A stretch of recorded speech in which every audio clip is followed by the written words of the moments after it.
Tapos ayun pa po, mga abal na po siya. Nangunguha po kami ng...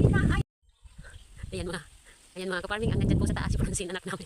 Ayan po, nangunguha po yan ng bunga. Ay, nagpakyut pa.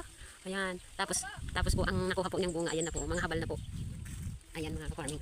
Dito po ito mga kaparming sa may akasya. Ayan, dami po siyang nakuha. Ayan po, mga abal na po siya, mga Indian mango mga kaparming. Ayan from akasya. Ayan. Dami mga kaparming abal yan. Ayan po, ito po ang buo niya. Ayan. Ayan po ang buo niya dito po ito sa likod ay sarapan ng kubo. Ayan po. Siya ang nanguha ng mga Indian mango. 1, 2, ready? Hindi na mag-asin. Ayan, tagdo ati mga abal na tutod sa tutoan. Tagdo, saan ka magsilong araw? Amo. Ayan. Sige na. Mainit dyan po, mainit. Ayan, sali po kami. Nangigiro po si ate. Ayan na po. Ayan po. Sali po. Nagigilo na. Ayun talaga, Yan. Ayun po. Tagdo pa yan na. O baka nabilad lang sa init. Yan, ang dami gulong-gulong po. Ang mga Indian mango.